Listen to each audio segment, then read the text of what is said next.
अगर मुझे किसी ने मीडिया पर बुलाना है, दुनिया का सबसे बड़ा चैनल ले आओ, मैं जाऊंगा। सबसे बड़ा चैनल, एक कंडीशन होगी, सुनो मेरी बात। तो मैं चैलेंज करता हूं, आज स्विचिंग मेरी टीम के हाथ में होगी। हमारी टीम में बैठेगी, मेरी टीम में बैठेगी।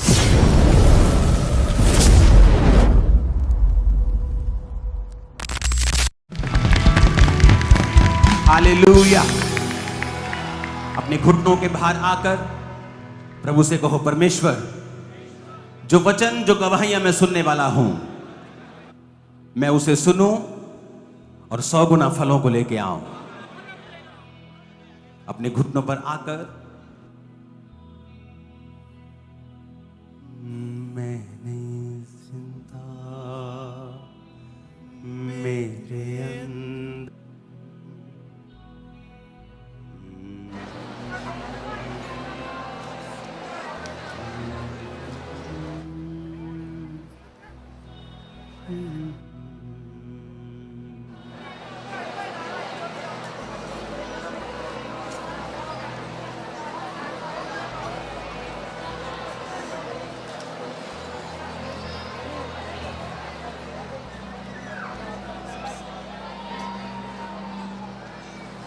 प्रभु यीशु मसीह के सामर्थी नाम में हम मांगते हैं। अपने हाथों को उठा के अंगीकार करेंगे, जो कुछ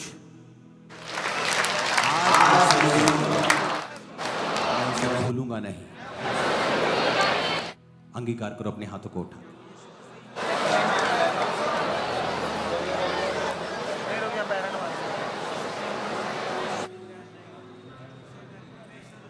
प्रभु ने मुझे इसलिए चुना है और ठहराया है कि मैं फल ला सकूं। मांगो, अपने हाथों को उठा के अंगीकार करते हुए।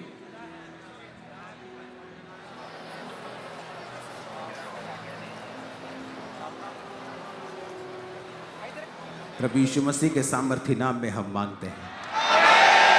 एक बार तारीफ कर दो खुदावंद के नाम में।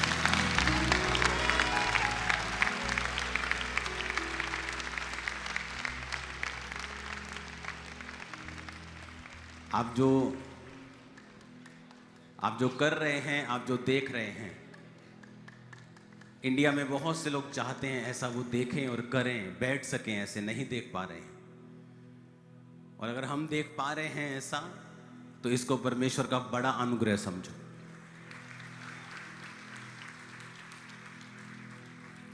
कई बार जब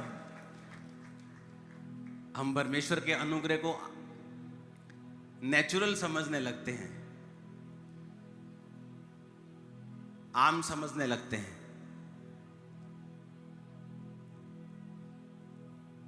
जो आपकी कई बार नेचुरल लाइफ है, लोगों की ड्रीम लाइफ, हमेशा उसका थैंक्स करते रहो।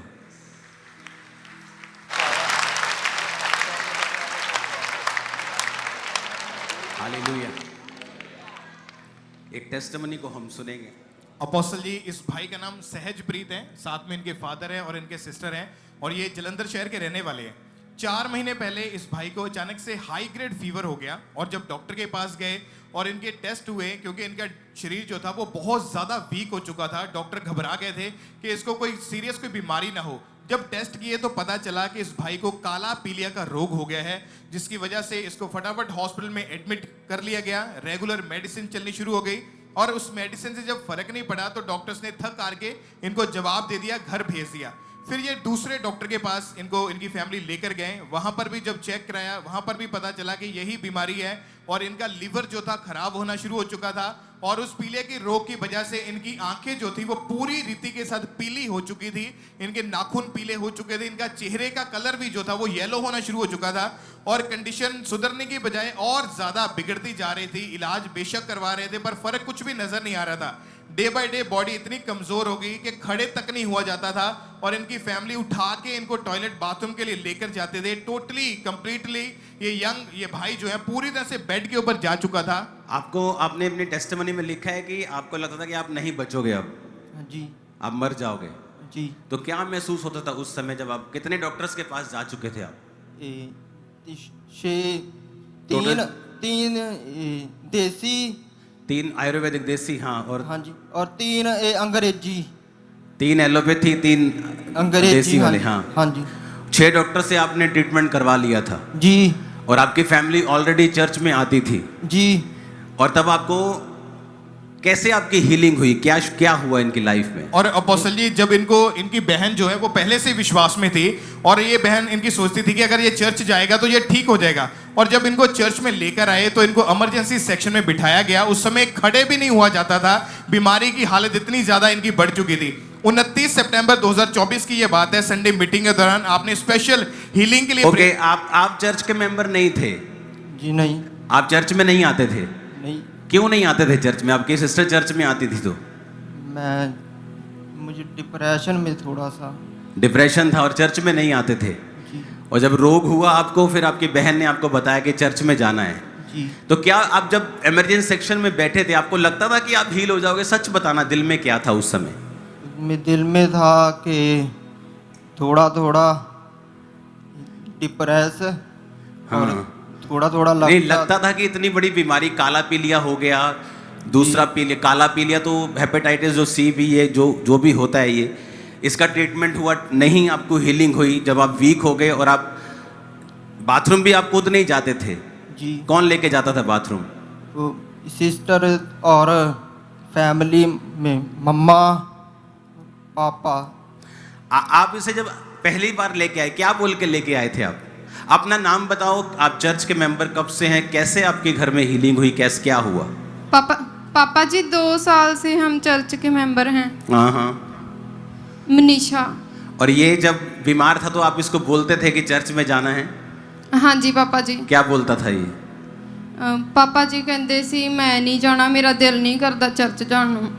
खुल के बताओ, कोई बात नहीं। फिर पापा जी असी चर्च लेके आए, एमरजेंसी हॉल 'ਚ बिठाया।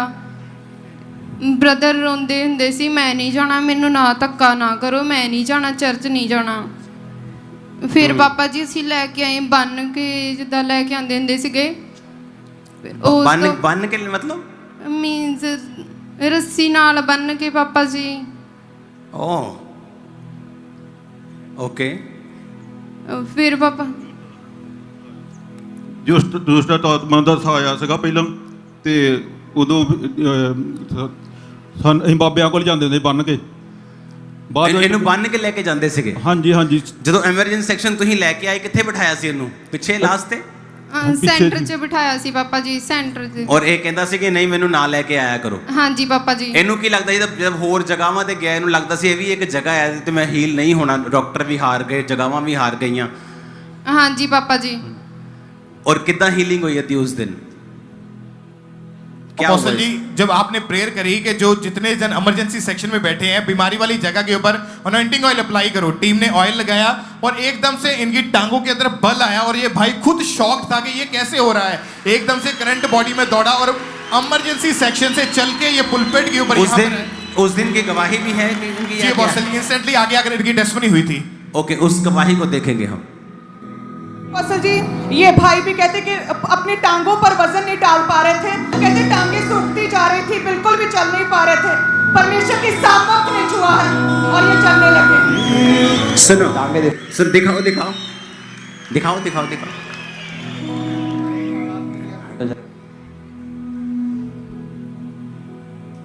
ऐसे मालूम नहीं होता, 10 उंगलियों के बराबर। आज एक ही है राजा, महिमान सिंहासन पर बुलंद बादशाह वो है महान, सर्वशक्तिमान उसकी हुकूमत और उसका ही प्रताप युगों से युगों तक एक ही है राजा, महिमा के सिंहासन पर बैठा बादशाह वो है महान, सर्वशक्तिमान। उस समय जब इंस्टेंट टेस्टिमनी होती तो उस समय नहीं होता कि आप उसकी पूरी स्टोरी को बता सकें। एक स्टोरी बताओगे तो 10 स्टोरी पीछे हो जाएंगे। तो मैं लोगों को बोलता हूं कि आप ये मत देखो कि अभी ये चल पड़ा, इसकी जब टेस्टिमनी हम सुनेंगे डिटेल में आपको मालूम हो जाएगा कितनी सीरियस टेस्टिमनी ये थी। आप समझ रहे हैं? लोगों को लगता है कि अच्छा थोड़ी सी टांगों में कमजोरी थी, आज उठा और चल पड़ा, क्योंकि टाइम नहीं है इंस्टेंट टाइम पे पूरी बात बताने का। अब मालूम पड़ता है जब लोग टेस्टिमनी देने के लिए आते हैं कि एक फीवर हुआ, जब चेकिंग हुई तो काला पीलिया था। ऑर्डिनरी पीलिया हो तो मेडिकल साइंस में उसका इलाज है कि वो हो जाता है, ठीक है आपको हो गया। लेकिन जब वो पीलिया बढ़ गया, पूरा असर कर गया, काला पीलिया उससे आगे बढ़ गया, जब उसका भी ट्रीटमेंट करते हैं, उसका भी ट्रीटमेंट हुआ, 3 डॉक्टर देसी 3 अंग्रेजी, जब सब कुछ खत्म हो गया, बाबाओं के पास लेके जाने लगे बांध बांध कर। बहन चर्च आती थी, उसने कहा चर्च में चलते हैं, कहता नहीं मुझे नहीं जाना। आदमी होपलेस हो जाता है कई बार। उसकी चर्च में बैठे की फोटो है, दिखाओ तो जरा, जो इमरजेंसी सेक्शन में ये बैठा था, वो फोटो क्या है आपके पास उस समय की? अगर है तो उसे दिखाना। आप इमेजिन करो चर्च में सिर्फ बहन लेके आई है। इसलिए मैंने कहा अगर आप चर्च के मेंबर हैं, खुदाबंद के घर का हिस्सा हैं, सेव हो चुके हैं, आपका घराना बचाया जाएगा। क्या हुआ जब उस दिन हीलिंग हुई? उसके बाद अपोस्टल जी जब ये घर गए तो इनकी फैमिली इनको डॉक्टर के पास लेकर गए। जब गए तो पता चला कि उसकी लिमिट जो है वो कम होती गई, फिर अगले दिन चेक कराया और कम होगी, अगले दिन गए और कम होगी, और आज वो काला पीलिया का रोग जड़ से खत्म हो चुका है। चलना फिरता, भागता, खाता पीता, दौड़ता, सब काम कर पाते हैं। और ये यंग भाई को परमेश्वर ने एक नया जीवन दिया है और ये पूरी रीति के साथ आज हील हो चुका है। युगों से युगों तक की है राजा, महिमा के सिंहासन पर बैठा बादशाह। वो है महान सर्वशक्तिमान, उसकी हुकूमत और उसका ही प्रताप। युगों से युगों तक की है राजा, महिमा के सिंहासन पर बैठा बादशाह। वो है महान। जोर से हालेलुया बोलो। ये है, आप जब इंस्टेंट टेस्टिमनी को सुनते हैं, ये है उसके पीछे की स्टोरी। क्या है उसके पीछे की एक बड़ी स्टोरी। एक घर में एक जवान लड़का है, वो मर रहा है और बहन चर्च की मेंबर है। घर वाले डॉक्टर्स, बाबा सब जगह जाके थक चुके हैं, लेकिन एक बंदे को सच्चाई मालूम है घर की। कभी गिव अप मत करो, तुम्हारी फैमिली एक दिन परमेश्वर में होगी। खड़े रहो और अड़े रहो और परमेश्वर के वचन का अंगीकार करते रहो, और एक दिन तुम बड़ी गवाही के साथ भी आने वाले हो, और एक दिन अपनी फैमिली की टेस्टिमनी के साथ भी आने वाले हो। आज सुबह तुम्हारे सिर के बालों से लेके पैरों के तलवों तक तुम जड़ से चंगे हो जाओगे यीशु मसीह के नाम में। एक और टेस्टिमनी हमारे पास है, जल्दी जल्दी सुनेंगे, इनको यहीं रहने देना। अपोस्टल जी, ये बहन का नाम प्रेरणा है, छत्तीसगढ़ से ये अपनी गवाही देने के लिए आए हैं। और ये बहन गवर्नमेंट टीचर हैं इंग्लिश सब्जेक्ट के, और इनकी मैरिज कहते 2014 में हुई। मैं इनकी गवाही को जब मैंने पढ़ा अभी, मैं इतना शॉक था। एक साल में 4 बच्चे मरे इनके। टोटल कितने बच्चे आपके हुए मिसकैरेज? 11 मिसकैरेज हुए मेरे। आप 11 बार प्रेग्नेंट हुई, 11 बार बच्चा मरा जी। और हर बार किस तरह से मरा वो? क्या रीजन था मेडिकली? क्या रीजन था आपको क्या लगता था? बैड ड्रीम्स आते थे मुझे जब भी मैं प्रेग्नेंट होती थी। चारों तरफ स्नेक दिखाई देते थे। कभी शमशान में चली गई हूँ, मुर्दे सांप दिखाई देते थे। सांप दिखाई देते थे, मुर्दे नजर आते थे। बैड रिलेशनशिप भी बनता था ड्रीम्स के द्वारा। और जैसे ही मैं प्रेग्नेंट होती थी ना, तो बहुत सारा ब्लड दिखता था और सपने में ही मेरा मिसकैरेज हो गया है ऐसा भी दिखाई देता था, और अगले दिन ब्लीडिंग हो जाता था, मेरे मिसकैरेज हो जाते थे। ओके, आप एक गवर्नमेंट टीचर हैं? यस। किस सब्जेक्ट की? इंग्लिश। कहाँ पर? सेंदुरस सरसीवा, बिलाईगढ़ ब्लॉक, डिस्ट्रिक्ट सारंगढ़, छत्तीसगढ़ में। छत्तीसगढ़। ओके, ये तो हो गया आपका एक्सपीरियंस कि आपको ये होता था। मेडिकली भाषा में वो सारे मिसकैरेजेस क्यों हुए, उनकी स्टोरी क्या है? उनकी स्टोरी ये है कि बेबी के हार्ट नहीं बनते थे, और हार्ट बन जाते थे तो हार्ट बीट नहीं आता है ऐसा मतलब बोला जाता था। और डायग्नोसिस हुआ तो मुझे बोल दिया गया कि 2019 में मेरी एक्टोपिक प्रेगनेंसी हो गई। उसका मतलब क्या है? अस्थानिक गर्भावस्था होता है जो यूटेरस में ना होके या तो ओवरी में हो जाता है या तो फिर फैलोपियन ट्यूब में हो जाते हैं। मतलब आपका बच्चा गर्भ में नहीं था बल्कि ओवरियन फैलोपियन ट्यूब में चला गया या ओवरी में चला गया? फैलोपियन ट्यूब में चला गया। आपका ट्यूब में था तो फिर जी। क्या किया उन्होंने? इमीडिएटली सर्जरी करके राइट ट्यूब को कट करके निकाल दिया गया। आपकी ट्यूब रिमूव करनी पड़ी क्योंकि जी। आपके बच्चा वहां ठहर गया था। जी, ओह, ये कब की बात है? ये 2019। 2019। तो तब तो फिर प्रेगनेंसी के चांस और कम हो जाते हैं। Yeah. तो डॉक्टर ने आपको क्या बोला था? डॉक्टर ने मुझे कहा कि you have a little chance to conceive because now you have only one fallopian tube. अच्छा, ओके। उसके बाद फिर कितनी बार आपके मिस कैरेजेस और हुए? 2020 में 4 बार। उसके बाद फिर आप 4 बार प्रेग्नेंट हुए और चारों बार मिस कैरेज हुए। उसके बाद फिर मैं बड़ी से बड़ी डॉक्टर के पास गई, तब वहाँ हमारे जो भी है चेकअप किया गया और डायग्नोसिस के बाद उन्होंने बताया कि अब आपको हाइपोथायरॉयडिज्म मतलब थायराइड हार्मोनल इम्बैलेंस हो चुके हैं और आपके यूटेरस में बहुत बड़ा गांठ बन चुका है। तो उसको डिसॉल्व करना पड़ेगा, अगर बच्चा चाहिए ही तो ओके। ऑपरेट करना पड़ेगा। आप IUI करा सकते हैं, IVF सजेस्ट कर दिया। IUI तो करवाया आपने फिर? जी, IUI भी आपने करवाया? मैंने 2021 में IUI कराया बट फेल हो गया। वो भी नहीं चला? जी उसके बाद फिर आप प्रेग्नेंट हुई, जी फिर बेबी आपके डेथ होते गए। जी 22 में 4 बार फिर से मिसकैरेज अगेन। तो इन बातों के कारण आपकी फैमिली सिचुएशन बताओ। आपके हस्बैंड का नाम क्या है आपका? मेरा नाम दिनेश कुमार सूर्या है। तो फैमिली में क्या चलता? जब 13 बच्चे 11 बच्चे मर गए तो फैमिली का आपका दोनों का क्या सोच थी? हम बहुत ही डिप्रेस रहते थे ये सोच कर कि जब हम अपने आसपास के लोगों को देखते थे, सबके बेबीज होते थे, हमारे नहीं होते थे। सभी बोलते थे कि इतने सालों हो गए, एक ही और बच्चा है, दूसरा आप बच्चा जब- हो ही नहीं रहा है। आप जब 13 टाइम कंसीव करने से पहले आपको परमेश्वर के बारे में मालूम हुआ, किसने बताया आपको प्रभु के बारे में? मेरी एक कलीग है छत्तीसगढ़ में? छत्तीसगढ़ में जो NM मिनिस्ट्री की फॉलोअर्स है। 2017-18 से वो फॉलो करती थी। उन्होंने ओके, मुझे आपको जब मालूम हुआ फिर क्या हुआ? मैंने कंटिन्यूअसली ऑनलाइन देखना शुरू किया। फिर क्या हुआ? काफ़ी चेंजेस आए, थिंकिंग में बदलाव आया। पहले बार बहुत ही डिसअपॉइंटेड हो गई थी और सुसाइडल थॉट्स भी आते थे, जीने का मन नहीं करता था और मैं अपनी फैमिली को कभी भी कंप्लीट नहीं कर पाऊंगी ऐसा लगता था। काफ़ी बोझिल फील होता था। कोई भी इवेंट्स और सेरेमनी में मुझे जाने का भी मन नहीं होता था। मैं अकेले रहना पसंद करती थी। उसके बाद आप परमेश्वर में आए? जी, उसके बाद फिर क्या हुआ?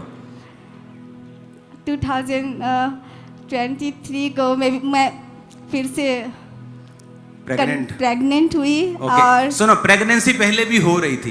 जी सुनो मेरी बात, लेकिन आगे स्टोरी क्या? अच्छा, फिर से आप प्रेग्नेंट हो गई, उसके बाद क्या हुआ? जी इस मेरा 26 नवंबर 2023 को प्रभु के दास अपोस्टल जी से मेरा जूम लहन हुआ। बेबी ओके, ये सेफ्टी आपका जो बच्चे आपके 11 बच्चे मरे, वो किस किस महीने में मरे? कौन से महीने में मोस्टली मरते थे वो जो है जनवरी में, मार्च में, ऐसे अगस्त में, नहीं हर नहीं, दो कितने महीने के बाद? थर्ड या फोर्थ, दूसरा, तीसरा, चौथा, दूसरा, तीसरा, या, ये बस, आपकी बस, ऐसा। लगातार 11 जी, जी, महीने की जी, स्टोरी जी, थी। यस जब आपने ले हैंड करवाया जूम पर, जी। तब आपको कितना मंथ था? वो 3 मंथ का बेबी हो गया था वो? चौथा स्टार्ट हो गया था, मतलब बेबी 3 मंथ का हो गया था आपके अंदर। मतलब ये वही समय था जब आपके बेबी की डेथ होती थी। जी। ओके, उस ले हैंड को हम देखेंगे। प्रेरणा प्रेगनेंसी कॉम्प्लिकेशन। प्रेरणा, अपना हाथ सिर्फ पेट पे रख लो, दाहिना हाथ। इन जीसस नेम, तेरा बेबी ब्लेस हो, सेफ हो। तुम दोनों गवाही के लिए वापस आ सको। आमीन। ऊंचा, ये आशीष तुम्हारी है।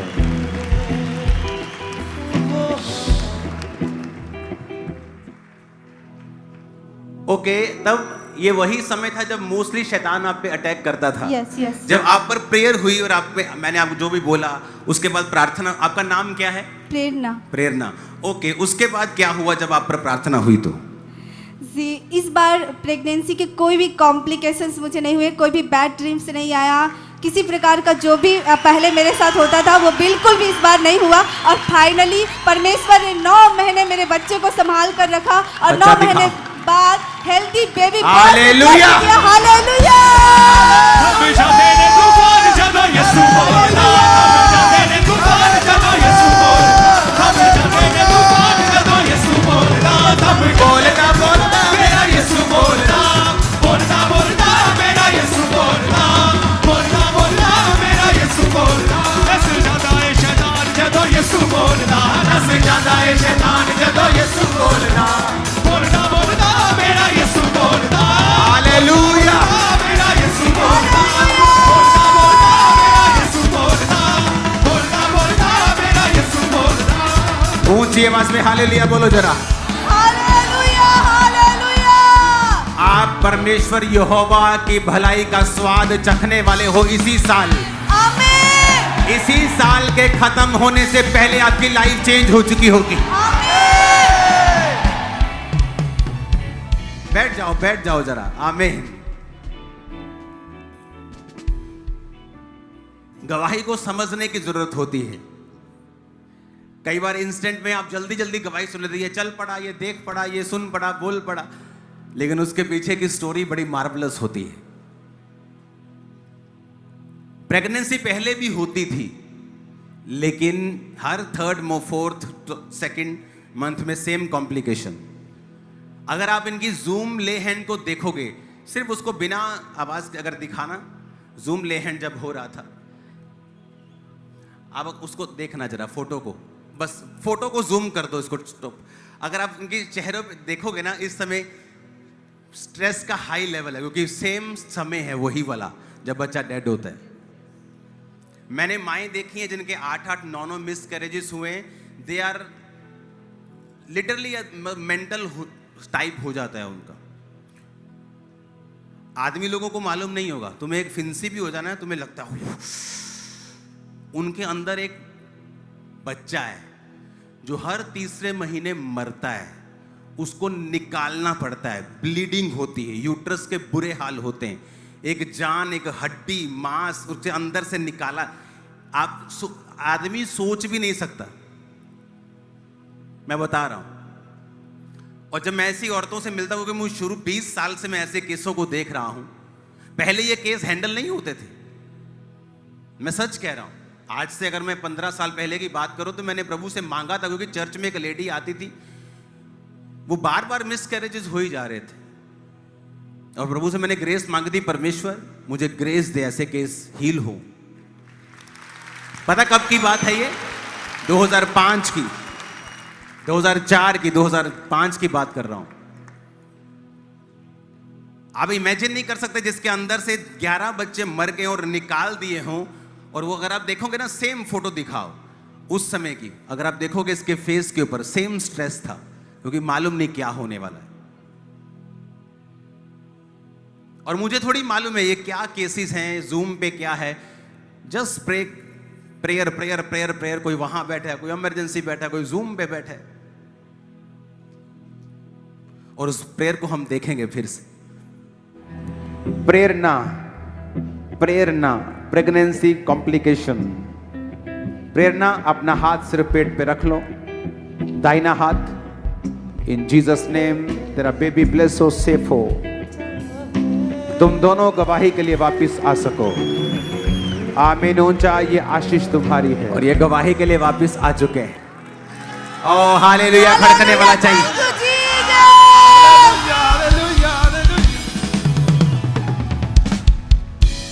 अब कोई इनसे कहे कि जीसस को नहीं मानना, तो मार खाएगा कि नहीं खाएगा? वो बात अलग है, हम मारेंगे, जूती नहीं उठाएंगे। हालेलुया।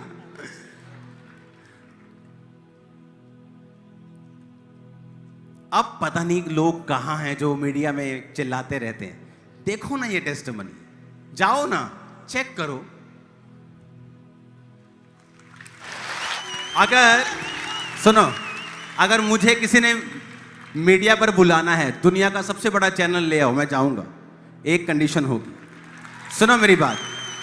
प्रॉब्लम क्या है, ये लोग अपना एजेंडा साबित करते, बोलने का मौका नहीं देते, क्योंकि स्विचिंग इनके हाथ में होती है।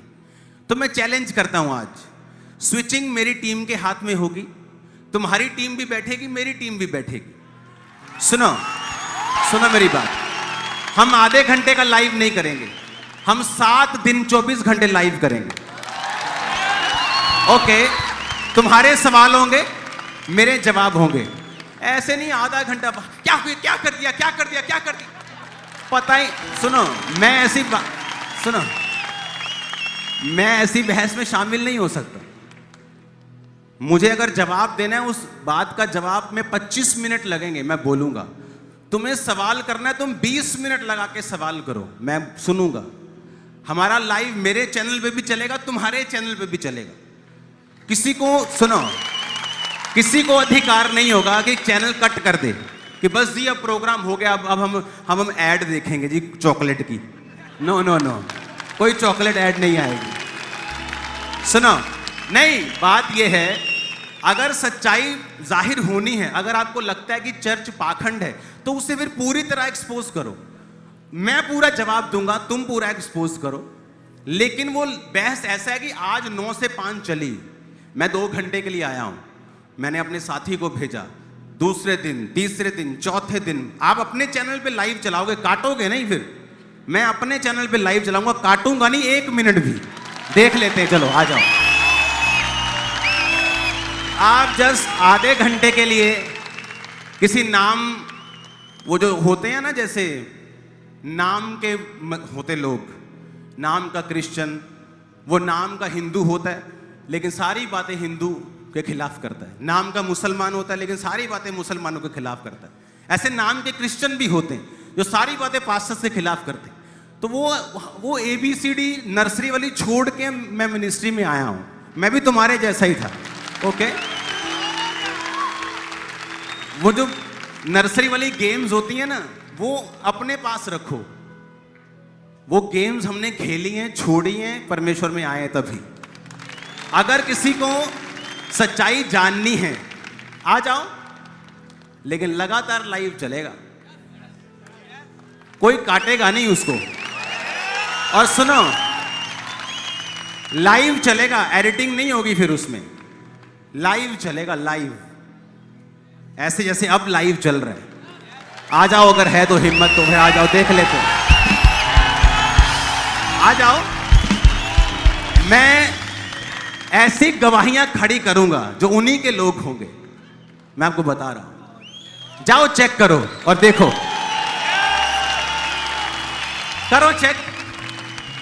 लेकिन आप आधे घंटे के लिए बुलाकर वो 4 लोगों को बिठाकर सिर्फ 2 मिनट देंगे, तो 2 मिनट में तो मेरा इंजन गर्म भी नहीं होगा।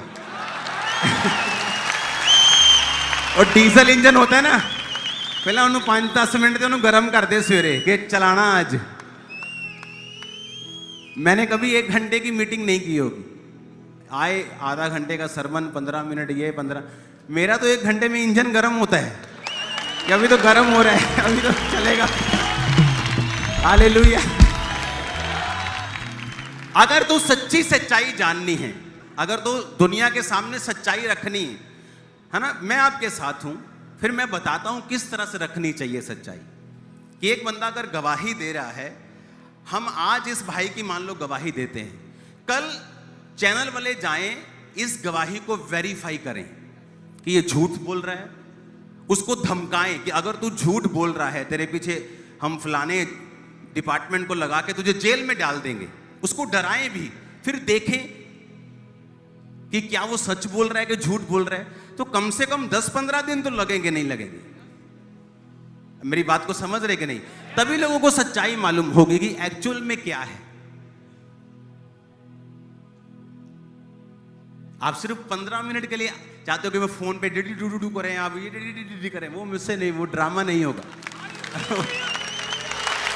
हालेलुया। और आए फिर रोज लाइव चलेगा, अंकुर नूरुल्लाह मिनिस्ट्री चैनल, तुम्हारा जो भी चैनल है, लाइव चलेगा 7 दिन कॉन्टिन्यूस। मेरी टीम बैठेगी, तुम्हारी टीम भी बैठेगी। कोई किसी को अधिकार नहीं होगा कट कर दे, एडिट कर दे, चुप कर जाए, कोई ऐड आ जाए, कुछ नहीं होगा। देखो फिर मजा आता। देखो ये गवाहियां क्या सबूत नहीं है? कौन है ये लोग? ये वो लोग हैं जो परमेश्वर को नहीं जानते थे, परमेश्वर में आने से पहले अच्छी गवर्नमेंट पोजीशंस के ऊपर है।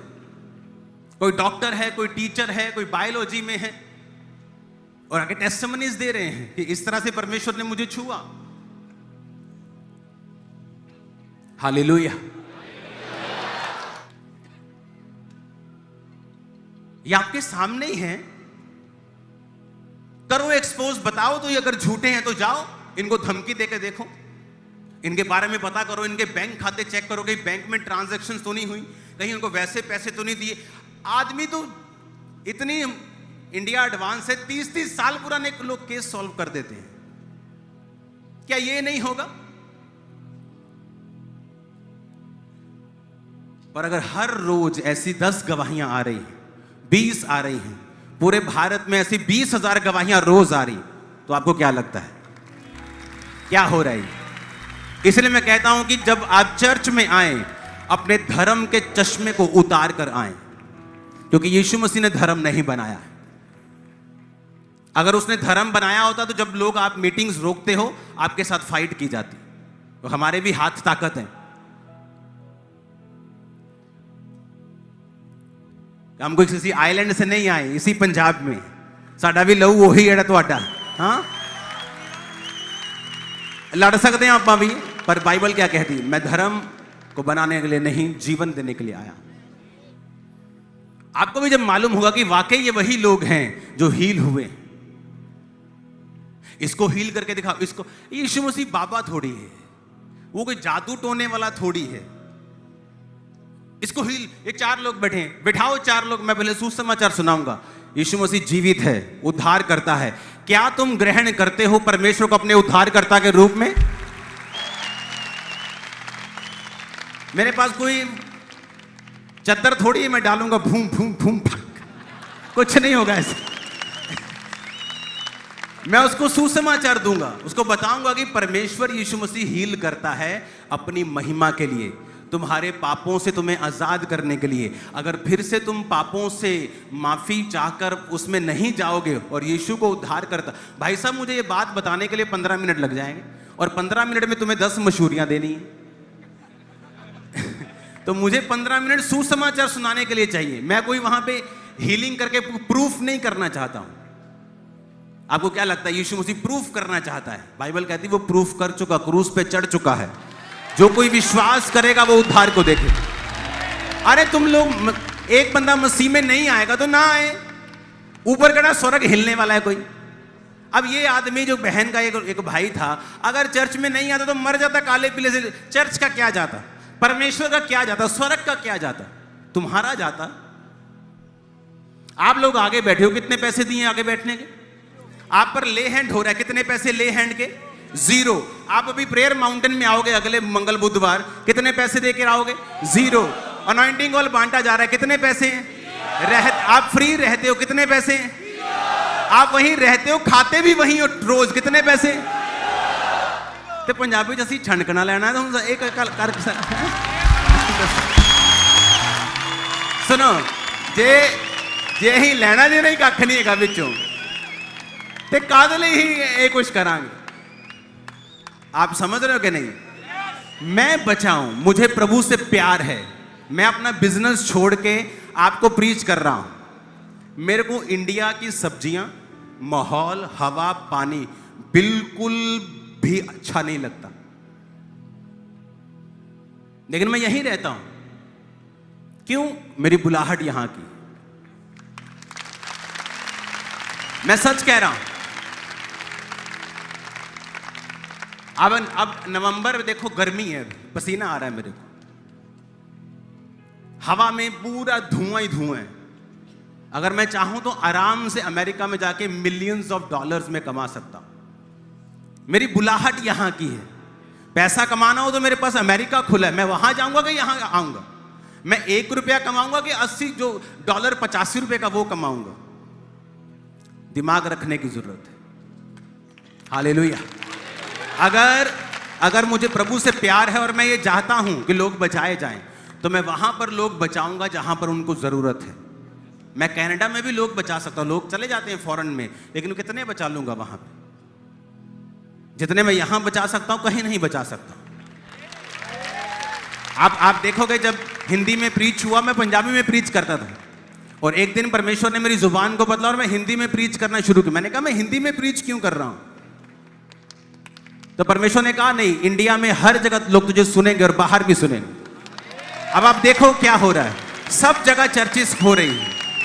आप देख रहे हो ना, बेदारी हो रही, लोग परमेश्वर के नाम को समझ रहे हैं।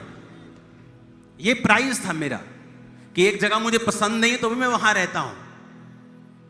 अपने माहौल को मैंने चेंज कर लिया कि नहीं, मुझे यहीं रहना है, मैं लोगों में काम करना चाहता हूं, इनकी लाइफ को हर टाइम। मेरा कोई पर्सनल मसला तो है नहीं, अब ना मुझे कोई हीलिंग का मसला है, ना मुझे कोई अमीर होना है, मुझे ऐसा बिलियनर बनना है। मेरे दिमाग में कोई ऐसा खेल नहीं। हर टाइम मैं आपके बारे में सोचता हूं। अभी आप चले जाओगे, आमीन बोल के चले जाओगे ना, कल से आपको फोन आने स्टार्ट हो जाएंगे, भाई आपको प्रेयर माउंटेन आना है। कोई बोलेगा आपको ये थर्सडे हीलिंग के लिए, ले हैंड के लिए आना है। कल से मंगलवार को आपकी काउंसलिंग होगी, मैं ऑफिस में बैठा हूंगा, आप उधर काउंसलिंग करवा रहे होंगे, मैं आपके केस को देख रहा हूंगा। हर टाइम शाम को प्रेयर माउंटेन पे हम होंगे, आपकी प्रेयर चल रही होगी। आप मेरी बात समझ रहे हो कि नहीं? ये आप पैसों के लालच में ये चीजें नहीं कर सकते आप। हालेलुया। आपको प्रभु से प्यार होना चाहिए उसकी सेवकाई के लिए, और आपके अंदर होना चाहिए, लोग छूटने चाहिए, लोग हील होने चाहिए, लोग डिलीवर होने चाहिए। आमीन। अब ये टेस्टिमनी सुन के देखो क्या हुआ। सेम वही 11 मिसकैरेजेस, अब फिर से प्रेगनेंसी। उस टेस्टिमनी को फिर से देखेंगे, ले हैंड को।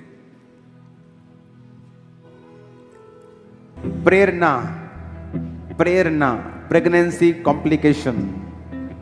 प्रेरणा अपना हाथ सिर्फ पेट पे रख लो, दाहिना हाथ। इन जीसस नेम तेरा बेबी ब्लेस हो, सेफ हो, तुम दोनों गवाही के लिए वापस आ सको। आमीन। ऊंचा आशीष। क्या बोला? तुम्हारा बेबी सेफ हो। अब उसके दिमाग में टेंशन है कि अभी भी वैसा ही ना हो, लेकिन अब सीन में बदलाव आ चुका है। कौन आ चुके सीन में? नहीं सुना, नहीं बोलो ऊंची आवाज में। कौन आया सीन में? बोलो यीशु। कौन आया सीन में? बोलो जीसस। आपके सीन में जीसस की एंट्री होगी हीरो की तरह, और सारा कुछ बदल जाएगा। परमेश्वर का आत्मा कह रहा, वो कह रहा है सारा कुछ बदल जाएगा यीशु मसीह के नाम में। आमीन। ऊंचाई आशीष। मैंने कहा आपकी लाइफ के सीन में, आपकी लाइफ की फिल्म में यीशु मसीह की एंट्री होगी, और सारा कुछ बदल जाएगा यीशु मसीह के सामर्थी नाम में। आमीन। ऊंचाई आशीष हमारी है। Hallelujah, hallelujah. मैं भविष्यवाणी करता हूं, आज से आप एक बड़े मिरेकल को अपनी लाइफ में देखोगे। मैं भविष्यवाणी करता हूं, आज से बड़े मिरेकल को अपने फाइनेंस लाइफ में देखोगे। मैं भविष्यवाणी करता हूं, आपके परिवार के मेंबर्स बचाए जाएंगे और बपतिस्मा लेंगे। मैं भविष्यवाणी करता हूं कि बीमार शरीर चंगे हो जाएंगे यीशु मसीह के सामर्थी नाम में। आमीन। ऊंचा ये ब्लेसिंग आपके परिवार की होगी, ये ब्लेसिंग आपके फाइनेंस की होगी। Hallelujah, hallelujah. तारीफ करो इन गवाहियों के लिए जोर से।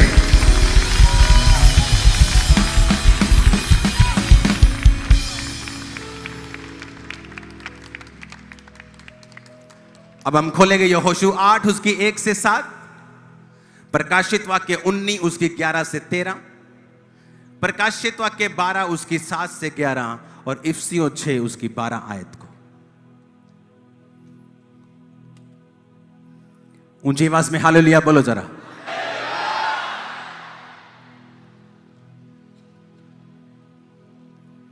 थर्सडे का वचन सुना था? जिसने नहीं सुना वो जरूर सुने, इंटरनेट पे जाए सुने।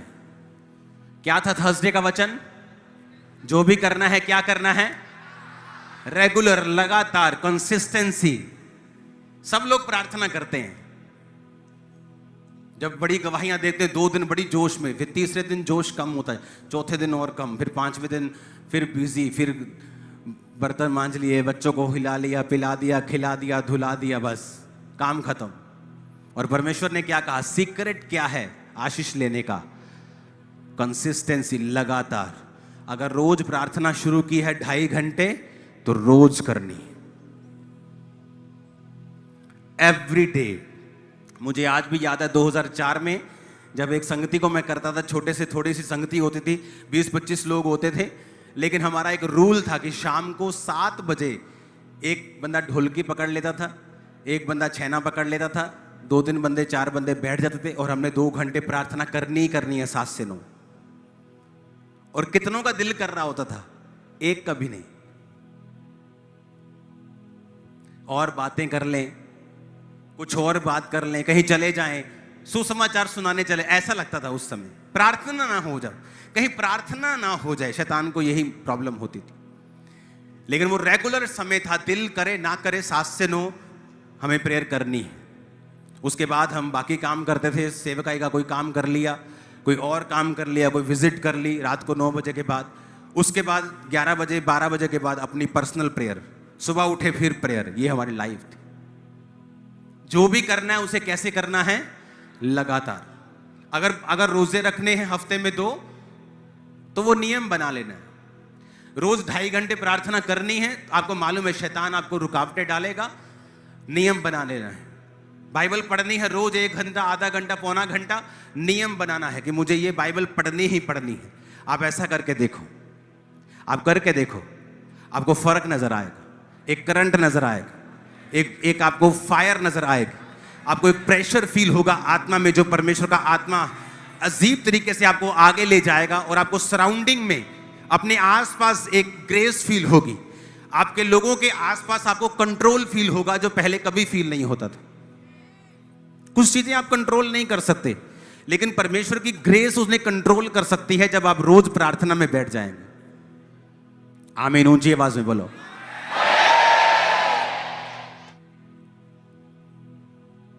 हालेलुया। यहोशू 8 उसकी 1 से 7 में लिखा है, तब यहोवा ने यहोशू से कहा, मत डर, तेरा मन कच्चा ना हो, कमर बांध कर सब योद्धाओं को साथ ले और ए पर चढ़ाई कर, और मैंने ए के राजा को, उसकी प्रजा और उसके नगर और देश समेत तेरे वश में कर दिया है।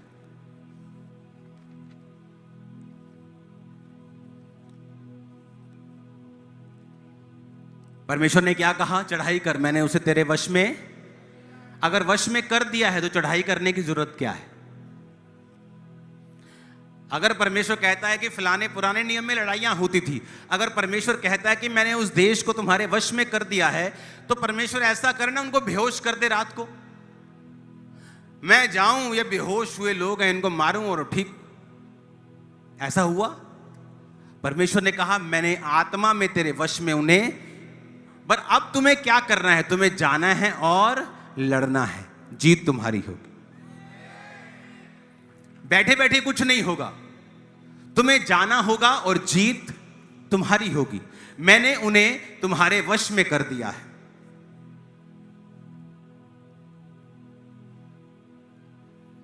प्रकाशित वाक्य 19 उसकी 11 आयत में लिखा, फिर मैंने स्वर्ग को खुला हुआ देखा और देखता हूं कि एक श्वेत घोड़ा, उस पर एक सवार है जो विश्वास योग्य और सत्य कहलाता है, वह धर्म के साथ न्याय और युद्ध करता है। कौन है ये न्याय कर युद्ध करने वाला? उसकी निशानी क्या है? कि वो विश्वास योग्य है और सत्य कहलाता है। कौन है सत्य? आगे 12 में लिखा, उसकी आंखें आग की ज्वाला हैं, उसके सिर पर बहुत से राज मुकुट हैं, उन पर एक नाम लिखा है जिसे उसको छोड़ कोई नहीं जानता, वह लहू छिड़का हुआ वस्त्र पहना है, उसका नाम परमेश्वर का वचन है। ऊंची आवाज में हालेलुया बोलो जरा। उसका नाम परमेश्वर का क्या है? वो कौन है? जीसस। वो विश्वास योग्य है, सत्य कहलाता है, आंखें आग की ज्वाला हैं। क्यों आग की ज्वाला के समान लिखा? जब सोना दिखने में सुंदर लगता है, लेकिन जब आग की ज्वाला में जाता है वो एक्सपोज होता है कि ये 22 कैरेट है, 18 कैरेट है, 24 कैरेट है, कितने कैरेट है।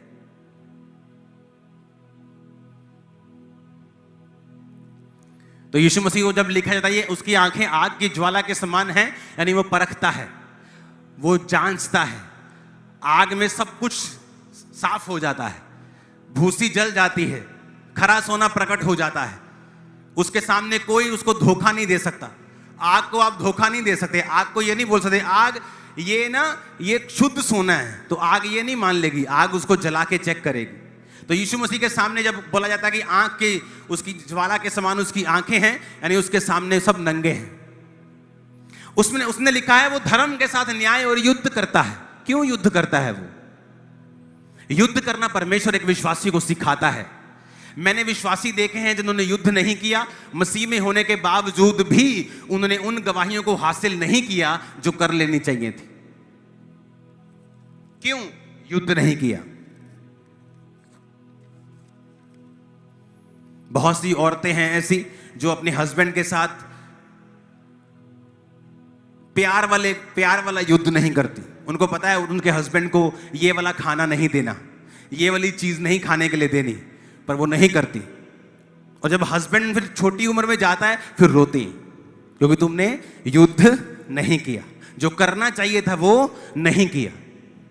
और परमेश्वर कहता है कि वो युद्ध करता है।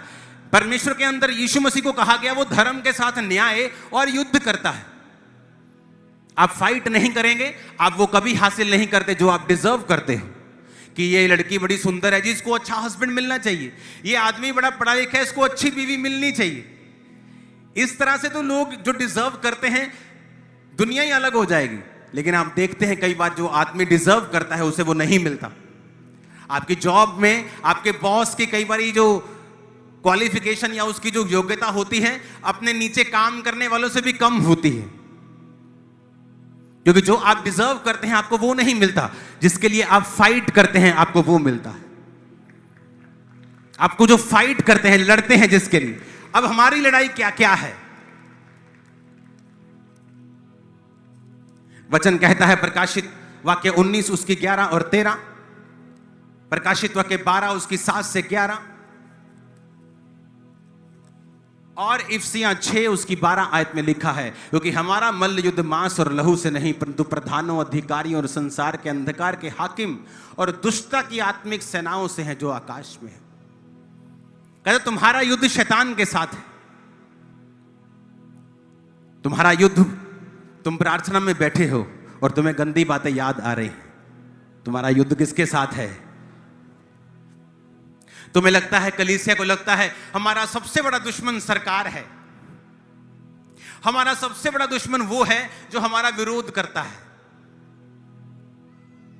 तुम एक लड़ाई में हो, लेकिन तुम्हारा विरोधी वो नहीं है जो तुम्हारा विरोध कर रहा है। तुम्हारा विरोधी शैतान है जो तुम्हें परमेश्वर तक जाने से रोक रहा है। इसलिए जब तुम प्रार्थना करने के लिए बैठते हो दुनिया का हर काम तुम्हें याद आता है। जब तुम प्रार्थना करने के लिए बैठते हो हर गंदी चीज तुम्हें याद आती है। तुम्हारा फोन तुम्हें याद आता है, अच्छा काम भी तुम्हें याद आ जाएगा। शैतान कुछ भी करेगा, अच्छा या बुरा, तुम्हें प्रार्थना के जीवन से दूर करने के लिए, क्योंकि शैतान जानता है अगर तुम प्रार्थना में तुमने फाइट की, तुमने आत्मिक लड़ाई को लड़ा, तो परमेश्वर पहले से ही उन चीजों को तुम्हारे वश में कर चुका है। तुमने सिर्फ लड़ना है और उन्हें ले लेना है। चंगाई तुम्हारे वश में है कि नहीं? क्या बोला? कहता मेरे कोड़े खाने से तुम चंगे। अब मुझे मालूम हो गया कि बीमारी मेरे वश में है, पर मुझे क्या करना होगा? लड़ना होगा। परमेश्वर कहता एक के ऊपर चढ़ाई कर, ये दुश्मन का नगर तेरा है। उसी तरह प्रभु कहता है मैंने शैतान को तेरे वश में कर दिया है, मैंने बीमारियों को तेरे वश में कर दिया है। लेकिन आदमी सोचता है मेरे वश में कर दिया तो ये मेरे वश में क्यों नहीं है? सिर दर्द तो वहीं का वहीं खड़ा है, बांझपन तो वहीं का वहीं खड़ा है, शैतान तो वहीं का वहीं खड़ा है। क्योंकि अब तुम्हें लड़ना है, क्योंकि परमेश्वर ने कहा ये सब तो मैंने तुम्हें दे दिया है, अब तू फाइट कर और जीत तेरी होगी 101%। अब ये मालूम होगा कि ये काला पीले के ऊपर मुझे लड़ना होगा, ये बीमारी के लिए मुझे लड़ना है। किसके साथ लड़ना है? इसलिए मैं कहता हूं आप फाइट में, आप वॉर में हैं, आप वॉर में हैं, युद्ध में हैं आप, आपको मालूम नहीं। आप एक युद्ध में हैं जहां शैतान आपका दुश्मन है और वो हर चीज की कोशिश करता है कि आपको उस युद्ध में हरा दिया जाए। आप परमेश्वर के साथ कनेक्शन ना बना पाए, आप प्रार्थना ना कर पाए, परमेश्वर के वचन के ऊपर खड़े ना रह पाए। जो प्रभु का वचन कहता है आप उसको अंगीकार ना कर पाए। वो चाहता है ऐसा। परमेश्वर ने क्या कहा, फिर से पढ़ेंगे। यहोवा ने यहोशू से कहा, मत डर, तेरा मन कच्चा ना हो, कमर बांधकर सब योद्धाओं को साथ ले और ए पर चढ़ाई कर। सुन, मैंने ए के राजा को उसकी प्रजा नगरों समेत तेरे वश में कर दिया।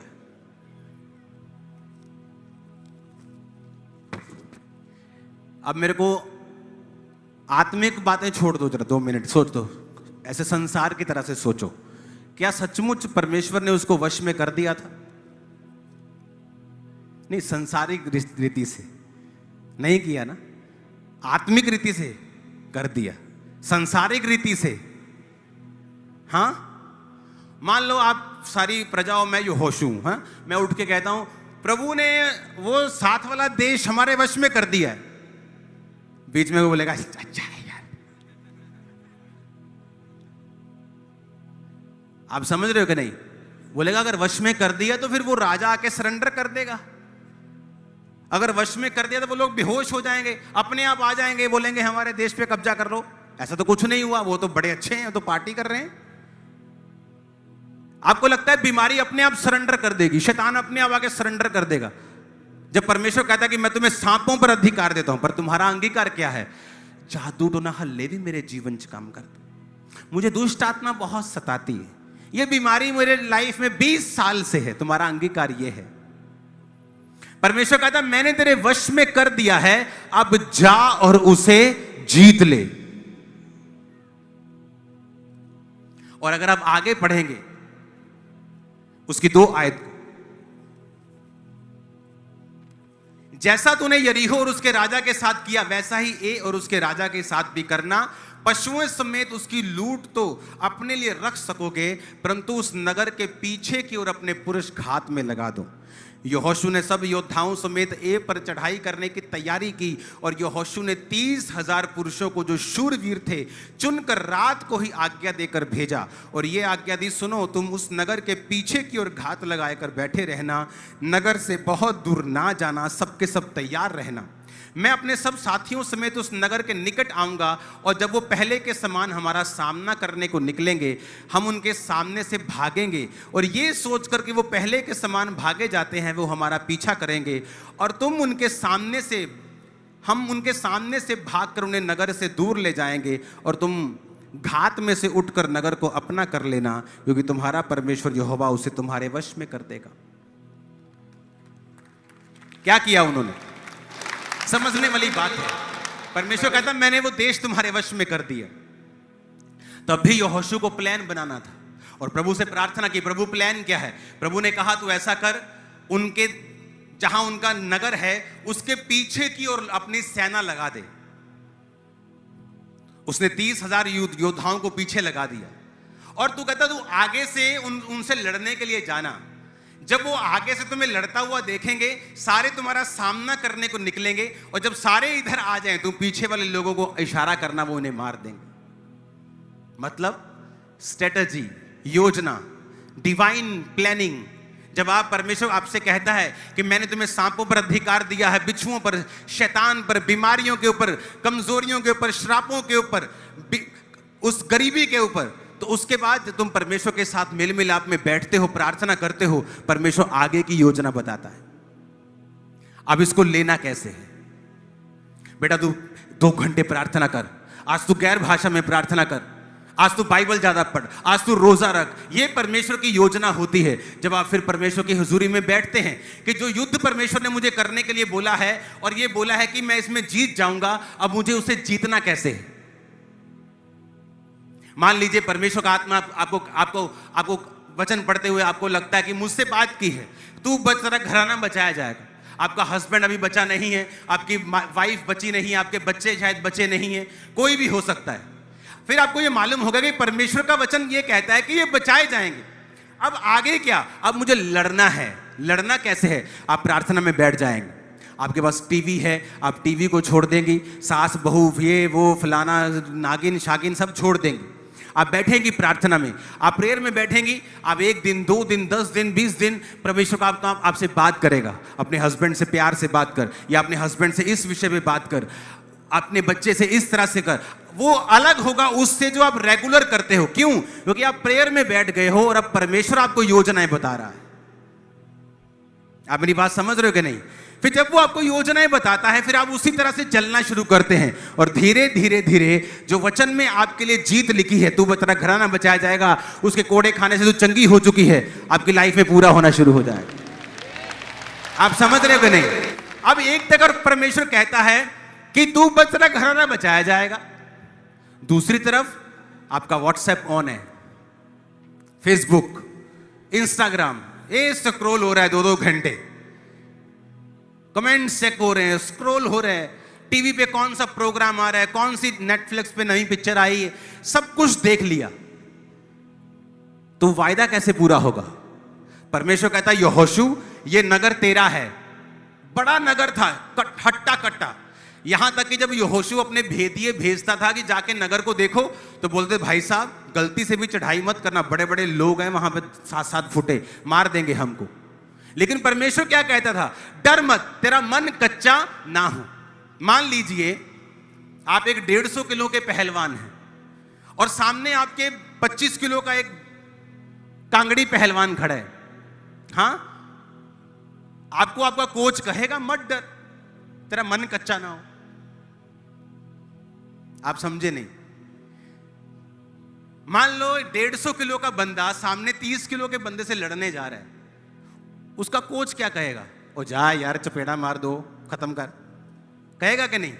पर अगर 50 किलो का आदमी सामने 100 किलो के आदमी से लड़ने जा रहा है, उसको डर लगेगा। कोच बोलेगा कोई गल नहीं, कोई गल नहीं, हौसला रख, तेरा मन कच्चा ना होए। इसका मतलब परमेश्वर यहोशू को इसलिए कह रहा था तेरा मन कच्चा ना हो, तेरा मन ना घबराए। क्यों कह रहा था? क्योंकि सामने वाले लोग क्या थे?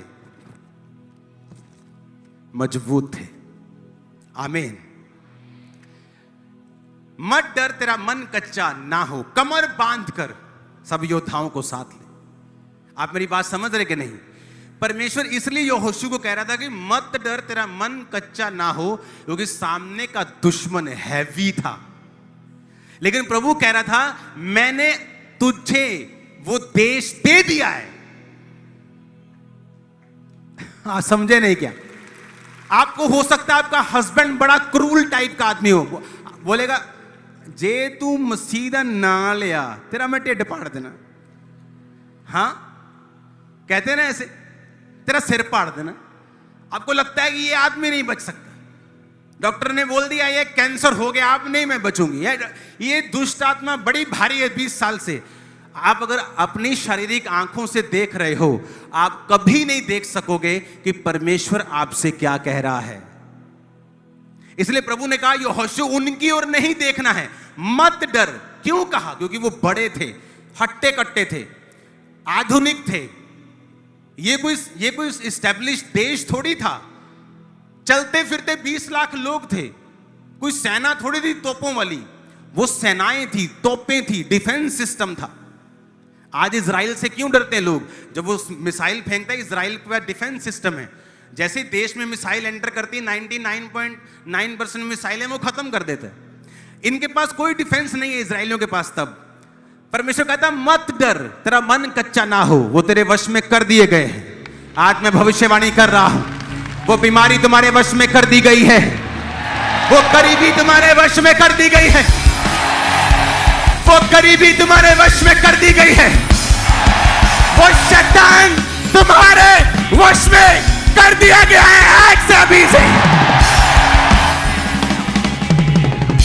Hallelujah, hallelujah. यीशु का आत्मा तुमसे कह रहा है वो बीमारी तेरे वश में कर दी गई है, वो शैतान तेरे वश में कर दिया गया है, वो गरीबी आज से तेरे वश में कर दी गई है। जा, लड़ और जीत और गवाही के साथ अभी सा मेरे बेटे मेरी बेटी। हालेलुया, आमीन, आमीन। वो तेरे वश में कर दी गई है। बंद कर दे सोना जब तक तू जीत नहीं जाता। हालेलुया। परमेश्वर कहता है कब तक सोएगा, हाथ पर हाथ धर के बैठेगा। एक और नींद, एक और झपकी, तेरा कंगालपन घटी के समान, लुटेरे के समान। जब लुटेरे आ जाते फिर कोई वश नहीं चलता। कहता कब तक तू हाथ पर हाथ धरे बैठा रहेगा, कब तक कलीसिया नहीं समझेगी कि मैं उन्हें अधिकार और जीत दे चुका हूं। अब करना क्या बाकी है? तुम्हारा बाकी है लड़ना। लेकिन अभी भी तुम्हें यही लगता है कि मुझे लड़ने की जरूरत नहीं, मैं एक बार ले हैंड करा लूं बस। ले हैंड के पर्पस अलग हैं, वो सिर्फ हीलिंग के लिए नहीं होता। तुम लड़ सको इसकी ग्रेस आप पे आती है, बंधन टूटते हैं, हीलिंग भी होती है, डिलीवरेंस भी होती है। सिर्फ ये मकसद नहीं हो। अगर ले हैंड से तुम्हारी फाइट खत्म हो जाए फिर क्रिश्चियनिटी कहां रह जाएगी? ले हैंड डिफरेंट पर्पसेस हैं, किसी को हील करने के लिए, किसी को ग्रेस देने के लिए, किसी को बढ़ाने के लिए, किसी के मन से परमेश्वर बोझ को दूर करे ताकि वो फाइट कर सके, उसको अनुग्रह मिल सके। ले हैंड बहुत से काम करता है। आज फॉर्म भर दिया है ना, कल से कॉल आनी स्टार्ट हो जाएगी, कल से ही। फास्ट हो गया काम बहुत। हमें लगे रहते हैं लोग, 400 लोग हैं फुल टाइम काम करते हैं मिनिस्ट्री, फुल टाइम 400 यही काम करते हैं, आपके पीछे लगे रहते हो। आ जाओ ले हैंड, आ जाओ प्रेयर माउंटेन, आ जाओ। हालेलुया। अब समझ आ रहा है मैं क्या कह रहा हूं। फिर तुम कंप्लेंट करते हो तो ये दुष्ट आत्मा परमेश्वर तुम्हारे वश में कर दिया, ये बीमारी तुम्हारे वश में करती गई। क्या करना है? अब उसकी हुजूरी में बैठो और फाइट करो। और कैसे करनी है फाइट? बोलो लगातार। और यही की है जो मैंने आपको थर्सडे दी, लगातार लगातार।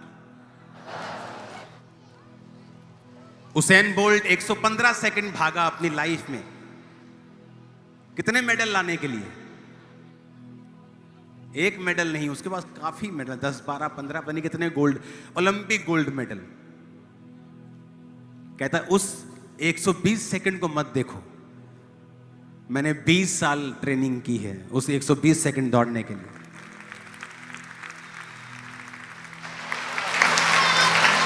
ट्रेनिंग कहां है? स्पिरिट की। लास्ट टाइम कब हमने परमेश्वर पे विश्वास किया? अभी भी लोग बैठे हैं, बपतिस्मा ले लिया? नहीं जी। क्यों?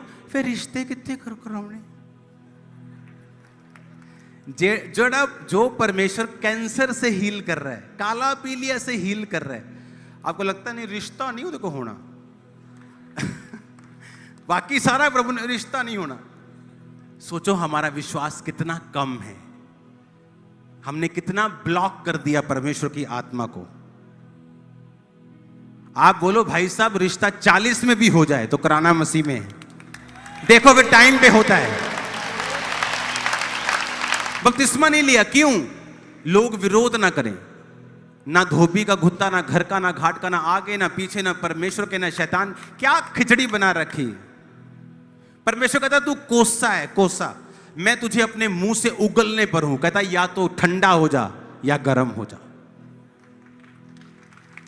आपको मालूम भी नहीं होगा, आप सारी उम्र लटकते रह जाओगे, आपके रिश्तेदार नहीं बचेंगे, प्रभु का आत्मा बड़े काम आपकी लाइफ में नहीं करेगा जब तक आप खुल के परमेश्वर में नहीं आओगे। अब आपको बपतिस्मा देना, आपके माथे पे मैंने कौन सा परमानेंट क्रॉस लगा देना कि ये क्रिश्चियन है? बपतिस्मा लिया, आपकी आत्मा को मालूम है। हालेलुया। यही विश्वास है, यही दिखाता है कि हम फाइट में हैं और हम सीरियस हैं। उठाओ अपने हाथों को, प्रभु से कहो आज से मैं लड़ूंगा, क्योंकि ये सब चीजें तूने मेरे वश में कर दी हैं। मैं इन्हें पहचान चुका हूं परमेश्वर, और आज से मैं फाइट करता हुआ इन्हें ले लूंगा। अपने हाथों को उठाकर मांगो थैंक यू जीसस बोलकर।